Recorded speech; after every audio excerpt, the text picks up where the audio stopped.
Last night we talked about these doggone flying devices, and we talked about those cloudbursts.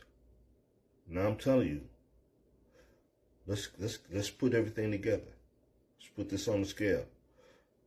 This thing obviously is creating steam. Steam becomes clouds. If they advance this technology, this means they have the ability to create clouds, a larger cloud. Now think about this. If they have a way of creating clouds, imagine if they had a way to suck the moisture out of the clouds. I mean, this is real talk real fast. I might as well keep it a buck with you. If I wanted to do this here and I had a large device, a large vehicle, a UFO or something, I would already have the technology to build the clouds, right? Within those clouds, there's moisture. Then all I would have to do is suck the moisture out the cloud and distribute the water out just like this here. But how would I do that? Let me tell you something, and you remember this here, and you need to start working on this. All you would have to do is have something like a large dehumidifier. What does a dehumidifier do? It sucks the moisture right out of the air. Then you have another device that would distribute that moisture.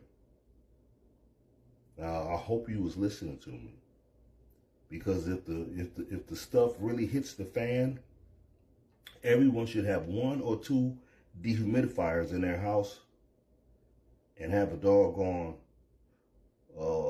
generator. You hook that generator or those 2 dehumidifiers up to those generators, and you will suck the moisture right out of the air. Let's take it a step further. You see, they sitting there, they rip you off selling you water. Imagine if someone created a dehumidifier the size of a small building. It would be sucking moisture out of the air, and then they could distribute that to the people. You can build one and put it in your backyard. I'm just saying. It could be used for a weapon, or it could be used to save and maintain your life. Do the knowledge. I'm out. So now let's talk about the bells of Tartaria. Now, bells are not just bells. Bells are something like a magical wand. It could be used, the tones could be used to build something up, or those tones could be used to tear something down, because they put off a frequency and a vibration which can be manipulated in many different ways. Now, what you're looking at right here is an AI-generated image that I asked to create. And this shows various buildings with these peaks, and within those peaks are bells. Now, a lot of these buildings right here, they would have certain geometric symbols on them. So the buildings itself would manipulate the ether. But you have to get that ether moving, or get it aligned in movement, if that makes sense. So what would they use? They would use bells. And these bells would send off a frequency, a wave, and it would put the ether that was, or the energy vibrations that were coming off of these buildings and that was in the air, the bells would put it in motion. The waves, the bell waves, the wave of the vibration, they would put these things in motions. But not only that, a lot of these buildings, or these old buildings, they had catacombs in them. What are catacombs? These are where they would have the human remains, the bones, placed up under them. And sometimes they would place those bones inside of whole grids, like it may be a whole small row of bones that they would use to go from one spot to the other. Why would they use bones? Bones are crystals. They are natural crystals, and bones are being produced every day. People are every day. So they would use those bones to create an energy grid. So now they had these buildings set up in geometric symbols or geometric patterns They would have bells on some of them, and then they would hit those bells, and those waves would get the ether in motion. And that ether was often bounce off to these things, these buildings, and give off other energies. But it doesn't stop there. Sometimes they would have different bells with different tones in them. See, a lot of those bells that they had that you may see the old pictures of those bells, a lot of those bells were made of alloys that we can't even duplicate still to this day. Right, can you imagine that? So they would put off certain frequencies. Now, what was the first thing I said? Those bells are like magic wands. Some of those bells were used just to transfer pure energy, the tone. But they would also have bells with certain tones that could activate your memory and make you remember who you was. But everything has its polar opposite. They also had bells that could make you forget. They could erase your memory with those tones. Imagine this. Just imagine. Imagine if someone decided to walk the path of the deviants back in the days, and they started to use those bells, the tones of those bells, to erase the memory of the people. And then they took all the bells down and made sure no one else could use them to resurrect the memory of the people. I'm just saying. This is technology that could still be used today. And see, the light waves, when you see buildings like here, when you see arches and domes like this here, it has its own standard colonial wave, meaning that when the sunlight hits it, it bounces off and then you have sound to manipulate that. And see, many of you might not want to believe that, but here, even today, they have devices that emulate those tones, but you do not hear them. And they could be used to cook your insides like a microwave, waves. And they had things that can erase your memory, right? Technology, they have that technology today. As soon as I stepped back, the clock kicked in, like, what time is it? Yeah. Those bells, man, were very powerful. And they were very useful. They were used for good and bad, because often they would be used to clear out the air. In case there was a bunch of negativity going on, they would have certain bells at certain tones that would vibrate and clear out the air. This is why when people used to get married and when they would come out of the church bells would ring. They're clearing the air, giving them a brand new life. And man, think about it. I've been around for a minute. When I was younger, on Sundays, you would not just hear the church bell near you. You would hear the church bells ringing from my area on Stickney. You would hear them on LaGrange. You would hear the church bells other parts of LaGrange. You would hear them all the way, the church bells all the way over on Summit. These are miles apart, y'all. They were radiating the air. They were putting off energy. And then think about it. Sometimes you would see churches and they would have two domes and they have two different bells in them bad boys. And see, now, we were really to go in deep to this conversation. And then we had to go into cavity magnetrons and all that stuff as well. But I'm going to save that for a later date. The next video that we're going to do, we're going to talk about the giants and how they used to work with regular sized humans. If you want that conversation, hit like and say, yeah, let's go there. This is your man, To El.Judge. Peace and blessings. I hope this helped. And let me give you a peek. Oh, yeah. If you want to talk about this, let me know. I shot this video once before, but I pulled it because it had very low views. And I thought that I was going to be able to repost it and put it back up, but it didn't work out that way. It kind of disappeared. It It just is what it is, one of those things. Now, hopefully, this video here will get some traction. Now, before we go into this here, I must say, hey, yo, peace. This is your man, To El.Judge, coming right back at you with some of that real talk real fast. Now, if you can, make sure you hit like, leave a comment, hit repost. It helps your boy out, and it saves videos. Now, peep gang, now I want you to look at this image right here. I want you to soak this in. You see these Tartarian buildings in the background. You see a master mason at the doggone top, the tall giant. You see the other two giants being laborers, and then look down at the bottom. You see small people or humans like us also working. What does this mean? This means that there was a time when the giants and the regular humans worked together. This is why you will see these Tartarian buildings at times, and they would have these massive doors. But if you look real close, you will notice that there's on the side, there's a door for smaller humans, or right inside this giant door, there would be another door for the smaller humans to enter and to exit. This lets you know that there were different beings of different sizes. Now, how could we have giants at one time? Well, imagine this here. This world used to be an extremely oxygen-rich environment.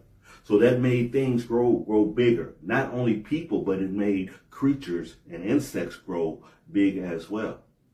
Now, we had a problem with these giants because all giants were not what you would call civil. Some of them did not live in these metropolises. Some of them lived on the outside of the metropolis. And some of them became known as wild men. Just like we had wild men in our time, they had wild men in their time, but they were giants, and they were eating everything that they can get their hands on.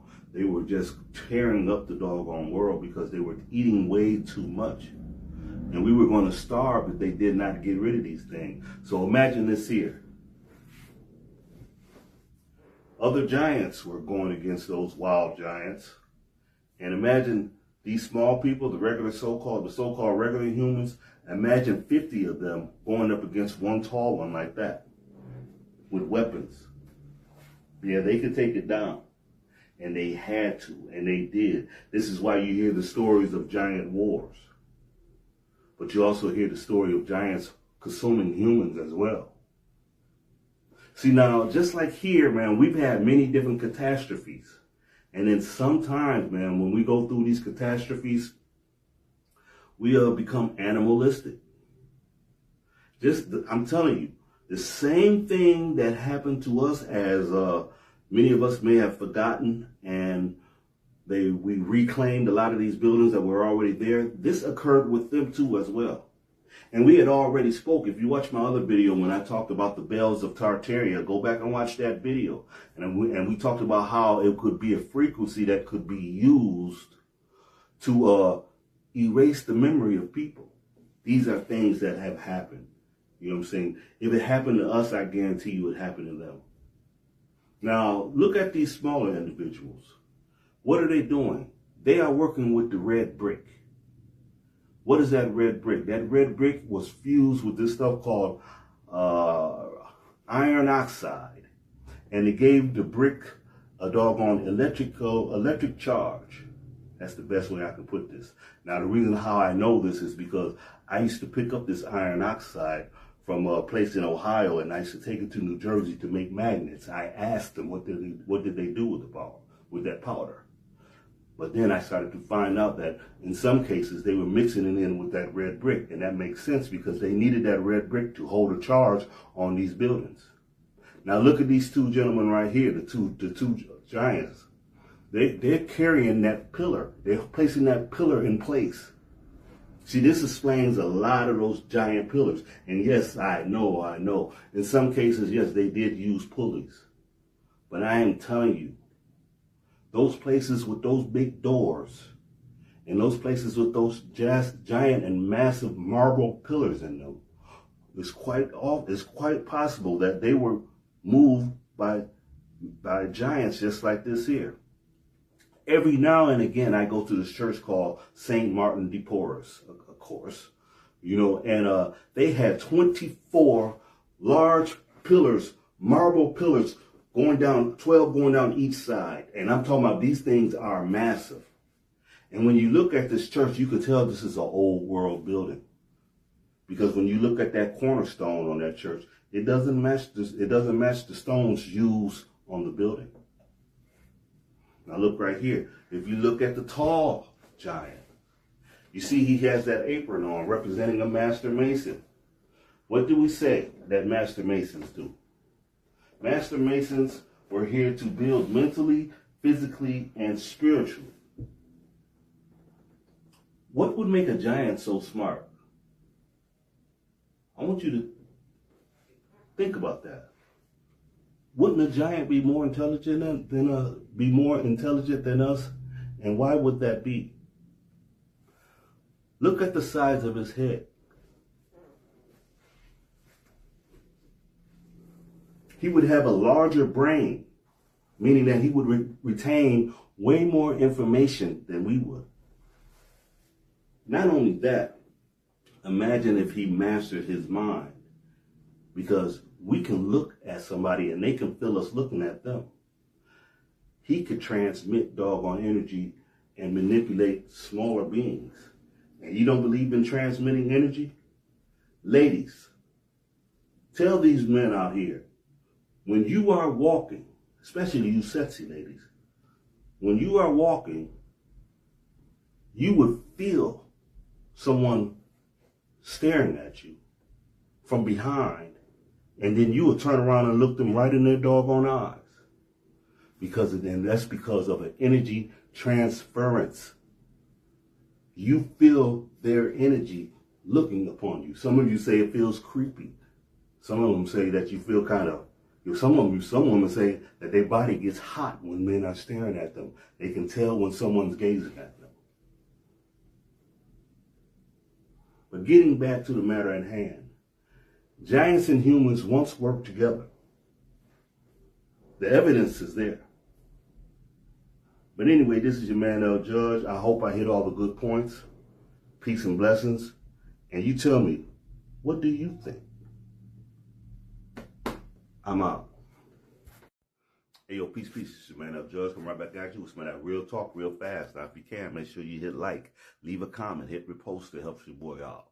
Now, this right here, what we're looking at a medieval remake of this thing that we call the Wild Man. Now, if you notice, it has a rod right here. That rod represents order and justice. It has the crown up there on his head. So it lets you know that this is a noble character. It has a kingdom. It has a shield, letting you know, and it has a lion on it, letting you know that it's willing to shield and guard its kingdom with honor and bravery.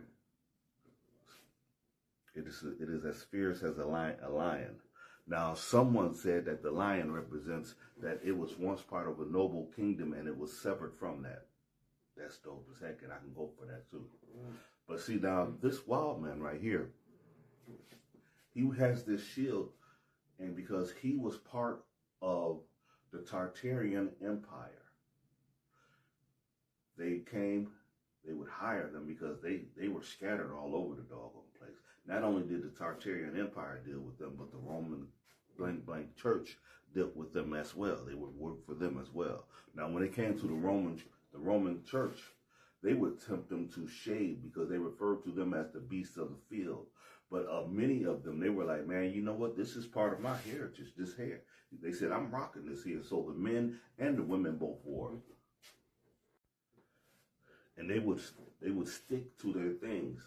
But then as time went by, some of them felt that, you know what, beauty, they saw the shaved women and they saw that was a different standard of beauty. So they began to shave themselves. And so they could just blend in.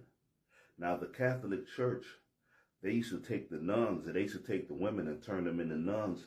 And then they would teach them how to shave their legs and shave their arms, but then they were allowed to keep the body hairs on them. They would, and that's what it was covered up by that garment that they used to wear. Right here. This is an old image of a wild woman. And like I said, the church used to have them wear clothes to cover up that, and they would have them shave their arms and their hands so that they can blend in. But man, this is something that's in our genes. If you totally forgot about grooming yourself, you would look like a wild person. Your teeth would be messed up. You would have hair growing all over your body, and you would just look wild. You would get the hair, even I grow hair up on my shoulders and stuff like that there. That's part of the genetics. Because part of us are part earthling. We came out of the waters and on to the land. Now let's get back to the wild man. So some of the wild men, they had their own empires, and they would work for the Tartarian Empire. Now, when you work for the Tartarian Empire at that time, they would grant you certain things that you would need that you couldn't just get.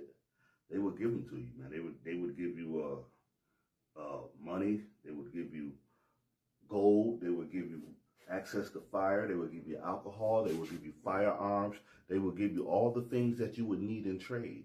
And the king would be the one who made the deals with the doggone empire. And they made sure that he had to make sure his people was right. Now, here's the deal. If someone owed the Tartarian Empire or the Tartarian government some money, and that they were like, you know what, well, you're not going to pay us? You're going to hold back on those pearls that you owe us? Okay, we're going to send the wild man over there to you. So then they would come as an army, and then they would come and then defeat that part of the land who refused to pay taxes to the doggone empire, and then they were going about their business. These were warriors. You don't believe me? They were extreme warriors, and they were known for their brute strength. They would tussle and fight with animals, lions and stuff like that. They were tough. Here's a picture of them attacking a Moorish castle or palace. Look at the little dark-skinned Moors in the window, and the Moors with the bow and arrow, fighting back.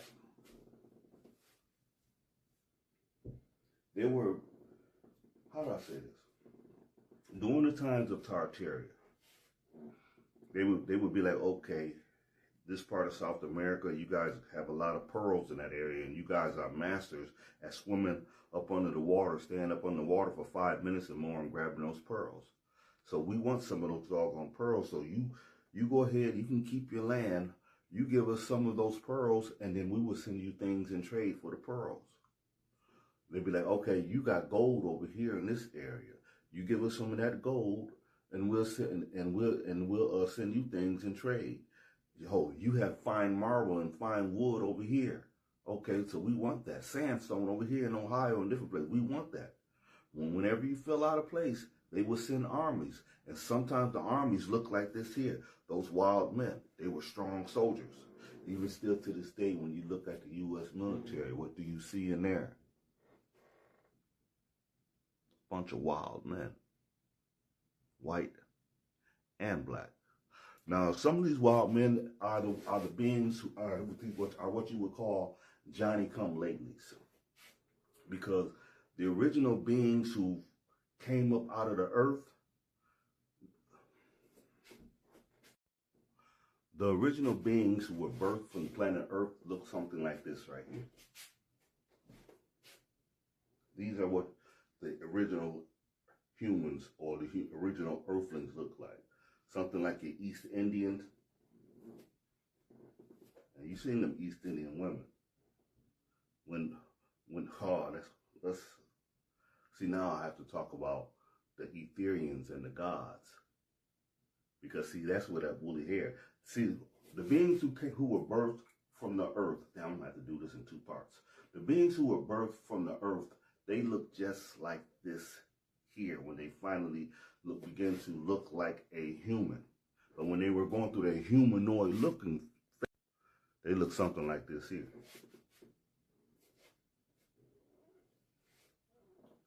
You still got webs in between your fingers. Still to this day, some of you still peel just like doggone snakes. And not only that, when you're in your mother's womb, you go from You go from you go through a phase to where you look like a doggone tadpole, and you spend the first 9 months of your life within the waters of your mother. Matter of fact, this earth is 80% water. The human body is 80% water as well, or 70-something% water as well. You went through a phase, a reptilian phase, and then you became this humanoid looking, this thing right here. But before, there was eons, or there was hundreds of millions of years of you looking like this here. A lot of the ancient stories that we hear of are stories that came from their experiences here on this thing that we call Earth, or on this plane of existence. That's the best way I can say that.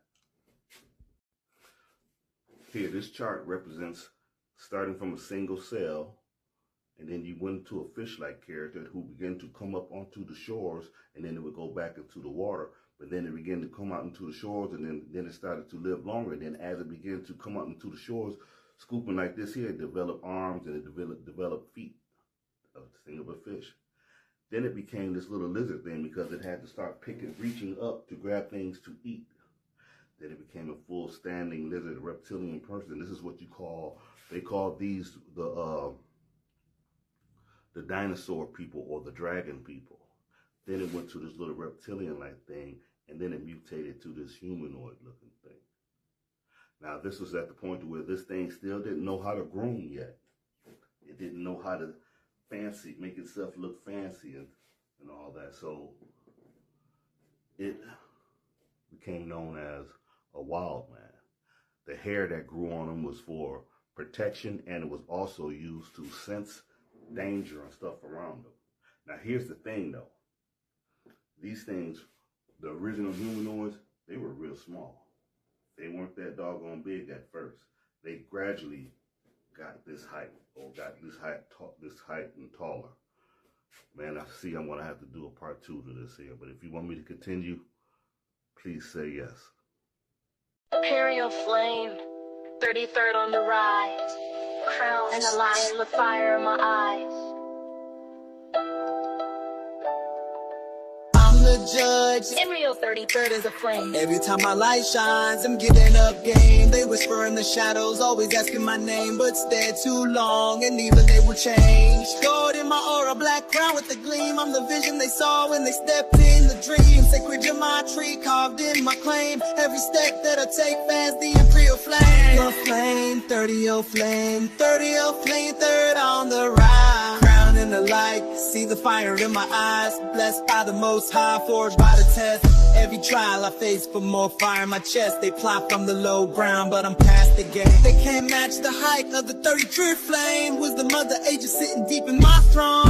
Every jewel of my crown is the truth I own. From the east comes the light, from the west comes the rain. I rise with the dawn, draped in the name. Imperial flame, 30 flame, 33rd on the rise. I'm in the light, see the fire in my eyes. This is the flame that does not fade, the crown that never falls, the name you speak in whispers, or not at all.